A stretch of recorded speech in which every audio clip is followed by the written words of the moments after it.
In case you have asked questions about is makeup halal, is makeup haram, you might ask is shisha halal, you might ask is shisha haram, you might ask is music halal, you might ask is music haram. You know, people love to ask, open these questions, yeah?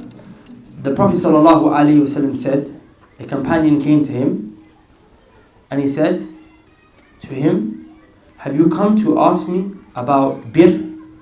Have you come to ask me about good? Have you come to ask me about that which is good? The Prophet ﷺ, as in what you should do, what you shouldn't do. The Prophet said, istafti qalbak. The Prophet said, ask your heart.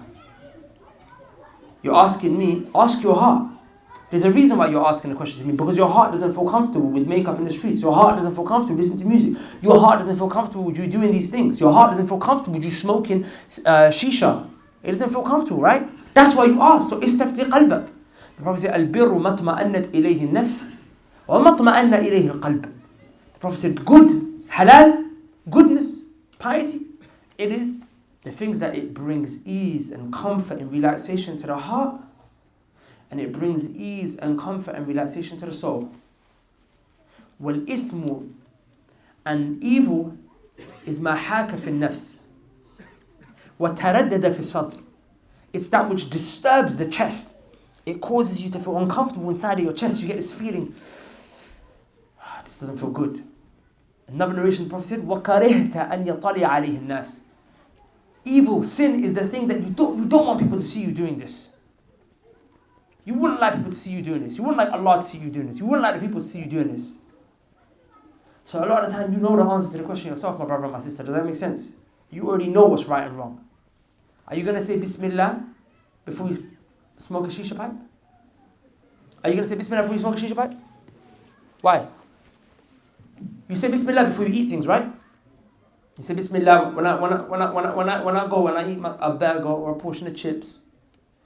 I'm gonna say Bismillah. Why don't I say Bismillah before you smoke weed or cigarettes or shisha pipe? Because you know it's wrong. Everything you do, right? You say Bismillah before you do it. But before you put the music on, do you say Bismillah? No, because you know it's wrong. Furthermore, clothes. Some sisters ask, is this modest dress? I'm not here to give you a hukum. I'm not going to give you a hukum fiqhi on it because you already know. I don't need to give it to you, right? But I'm saying some sisters ask, is this considered modest clothing? Am I allowed to wear this? And she's like buying tight clothes, wearing tight clothes. I'm saying, sister, can I tell you something? Would you say Bismillah at the time you brought it? Furthermore, there's a dua that the Prophet ﷺ, he taught us to make when we buy new clothing. Anyone know the dua? Allahumma laka alhamd. Allahumma laka alhamdu. Anta kasawtani. As'aluka min khayrihi wa khayri ma suni'a lah. Wa a'udhu bika min sharrihi wa sharri ma suni'a lah. At the time you buy new clothing, when I buy it and I put on new clothing for the first time and I put it on for the first time, I make the dua, Allah, I ask you for the good of it and the good for which it was made for. And I ask you to protect me from the evil of it and the evil for it was made for. So when New Look and Primark and H&M, whatever else it is that you buy, you're buying these tights from these crop tops and these leggings or whatever you're buying. And so when you're buying it, were they made for good? They were made for you to wear to the clubs. They were made for you to go pick up a man with this. That's what you were made for. Are you going to make that dua at the time you put on that outfit? Because you're not even, you know you're putting it on for evil. Brothers, when you buy an item of clothing and you're buying it because you want to link girls with it. You're buying it because you want to impress the girls with it. You know you're buying this because you're buying it for evil. You're wearing, at the time you put that outfit on, you're like, bro, I'm going to go here up the rave, I'm going to check some girls, I'm going to walk up and down the mall, the shopping centre, I don't know. Coventry, it doesn't, it's like a little town. Do you guys have a mall? You guys have a shopping centre? Is there a high street? Do you have shops? No shops? Wallah, they don't have shops. You got stores. Like you have a market. You guys have a market? Huh? Say wallah, you don't have a high street. Is this it? No, they go. Is this Coventry? Broad Street, is that it? You know, in England, I don't know, I was going to say in England, sorry, in London. In London, guys, you know, when they dress up, you might not relate to, sorry, but guys, they put on clothes, and sometimes they go to Westfields, the mall, they try to impress the girls. Maybe it's an alien concept to you guys. But like at uni, when you have a uni here, right?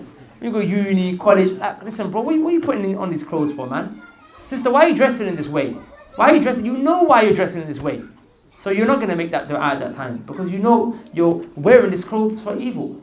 So ask your heart. Brothers and sisters, I need your attention for just 1 minute. Our brothers around the world, they need help. Some of them, if they don't get food and water to drink, they are going to die. And then there's others, like those who are back home, who live on the same streets as us. And if they don't get help in terms of spiritual help, they might lose their faith. Now, both those whose lives are in danger and whose faith are in danger, they both need to be helped.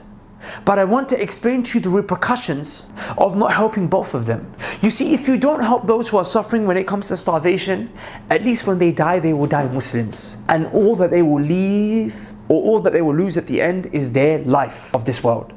But if you don't help those brothers and sisters who are struggling in terms of their faith, if they die, then they might actually lose their afterlife and potentially be entered into the hellfire for a period of time, if not eternity. For that reason, it's important that we don't neglect these brothers. For that reason, we started up a project called Umrah with the Mandem, where we take brothers and sisters from around the world, specifically the UK, specifically London, and we take them with us. And we set up a program that facilitates for them to change. We also provide them support for when they return.